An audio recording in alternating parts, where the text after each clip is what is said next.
Greetings, fellow forgers. It's Scott again with Steel Forge. Thank you so much for joining me today on this video. I thought I'd share with you a bit of a realization with a recent project that I was doing with a pub sign. I make these beautiful British pub signs, these British style pub signs, out of 1/4-inch Columbia Forest Products plywoods. And this time around, I'm doing one called The Lion and the Unicorn. This time around, I went with a dark walnut. Actually, it's not even dark walnut, it's just regular walnut. Columbia Forest Products 1/4-inch ply. And I went with a maple backing. As you can see, I don't know, like the results are kind of less than desirable. If I'm being honest, I wasn't a fan, I'm not a fan still of this contrast of the lighter backing with a darker front layer. So I thought I'd share with you some realizations about picking the right contrast, the right colors, the right stains for your projects when you've got things that are detailed so that you can make those details pop off of the project. Yeah, I wasn't happy with this, unfortunately. So this is a 3-layer design. The top layer obviously is cut from the 1/4-inch Columbia Forest Products walnut, and this is also cut from that same sheet. And then on the backing, again, I've got the 1/4-inch maple from Columbia Forest Products. They're both masked with 3M adhesive on the back, and I masked the front with just a regular masking tape kind of thing. So I thought I'd show you, get off of there. I thought I'd show you the difference between a lighter backing and a darker backing with a darker sort of first layer. Let me show you this. This is a dark walnut from Minwax. This is Baltic birch, it's 1/8 inch, just plain. This stuff here, I don't use it because it works out to be more expensive than the Columbia Forest products. The reason being is that in order to achieve the same effect and the same durability and thickness of a 1/4-inch with a 3-layer design, I'd have to use 6 of these bad boys.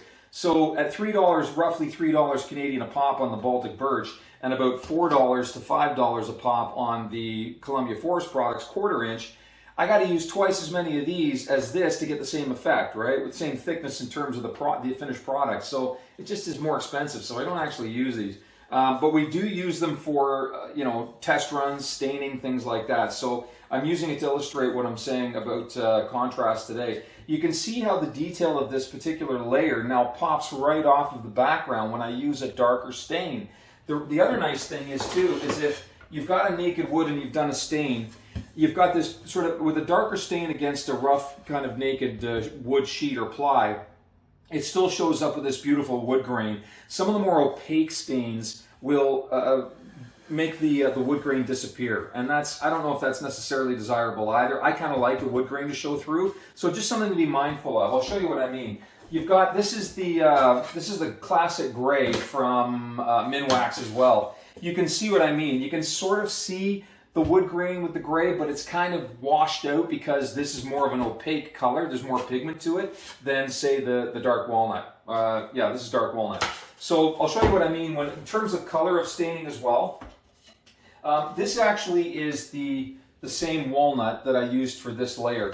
You can actually put that on there and it doesn't look too bad, really. I'm not really a huge fan of using the same color wood. You kind of want a little bit of contrast when you've got a project like this. It also helps when you've got a darker background to make the 3D effect of the first layer, the top layer, really sort of stand out as well. What also is very important too is when you're choosing when you're doing a project and you're choosing a board to cut, be mindful of the wood grain and how the wood grain travels on the board too, because as you can see on the back of this, you've got these kind of manufactured straight lines that go through the wood grain, and that doesn't really look great. It kind of looks like it's been stuck together kind of thing, and you can see that the wood grain doesn't actually match up on these horizontal lines or these vertical lines. They're straight lines, whichever way you want to put them. But when you turn it over, you've got this nice uniform sort of wood grain that looks really, really nice. So you can stick this to something and make that the reverse side so that nobody sees those manufactured glued lines, and then use this nice uniform side for the face of your project. So again, when choosing a sheet, just be mindful of how the wood grain is traveling as well, or what the wood grain looks like at least. So this one here is English chestnut. Again, a little bit lighter than the dark walnut I showed you earlier, but wow. What a difference. Look at nice wood grain in the back, some contrasting kind of saturation of the stain in the wood, the way that the wood has naturally absorbed the stain. But look at how rustic and beautiful that looks. You know, you go ahead and add the mystical creatures in there too, and it just really pops right off the backing. You see what I'm saying? Like, hugely important in terms of color choice too. So if you wanted to stain like the Columbia Forest unfinished maple ply in the 1/4 inch, you could stain it with something like this, have a darker top layer, and it would still really pop.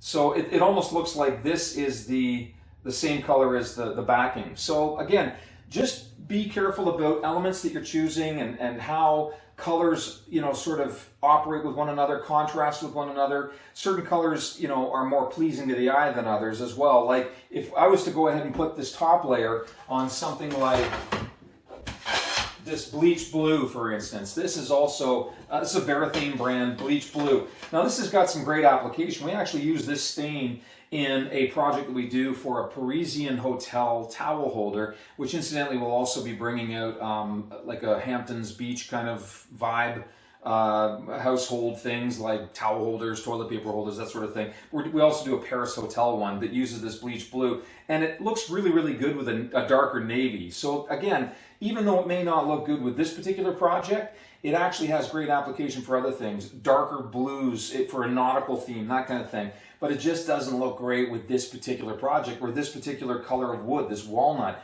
So color, again, very important. Some can clash like these do. It just doesn't look good. So again, be mindful of color of stain. Be mindful of the wood grain and how that works with, you know, the empty space in between your designs on the top layer, and how it flows as well, like I showed you with that that Columbia Forest walnut. Here's another blue, just to illustrate my point about, you know, even a darker blue, it looks a bit better. It's still not great, but this blue would look fantastic with like a white. If you had a lighter, even a lighter wood, looks much better. It almost starts to look like denim. You know, it's got that kind of denim kind of vibe to it. So again, a darker backing with a lighter foreground just seems to work a lot better in terms of contrast and the visual appeal of it. So anyway, I thought I'd share that with you today because, oh, here's another one too. Again, when I was talking earlier about the opaqueness of stains, this is an ebony by Varathane, and it looks great. Like, it really pops the detail for, you know, for the top layer. But in terms of wood grain or textures in the background, that gets kind of lost because of the saturation of pigment in this particular stain. You just kind of lose the wood grain entirely. You can see it if you put it in the light a little, you know, the right way. But if you've got a darker background, again, with a lighter foreground, the detail in these creatures just pops right off the background too. So anyway, I thought that was important. When I would describe, I thought, oh man, I don't like this at all. This looks terrible. And so, I mean, this is just for us. It's for the cottage, so I don't really care. But if you're doing it for a customer, you obviously want to put the best product you possibly can out there to them. So I thought I'd bring that to you just as a sort of realization that I came to while I was doing this particular project. So I hope this was helpful in some way. Speaking of helpful, if you're thinking about buying a Glowforge of your own, we actually have a referral link in the description below. I'll say this in every video that we have because we super appreciate if you use that referral code, because we get a kickback from Glowforge and you get to save $250 US off a Glowforge Plus, or $500 US off a Glowforge Pro. So again, super appreciate if you use that code. We super appreciate it as well if you hit the like button, if you comment, tell us whether you thought this video was helpful or not. Hit the subscribe button and also the notification bell so that you can know when we drop videos as well. I apologize for the break. Had a bit of a vacation, didn't do any recording at that point during that vacation. I really needed some time off. But I promise to get at least a video a week out moving forward. Probably drop them on Saturdays or Sundays, dependent. Might be Wednesdays. I don't know. Anyway, you let me know when you guys would like, how often you'd like to see them, and when you'd like to see them, and we'd be more than happy to accommodate, okay? Hope you guys have a fantastic day, and again, thanks for joining in. Ciao.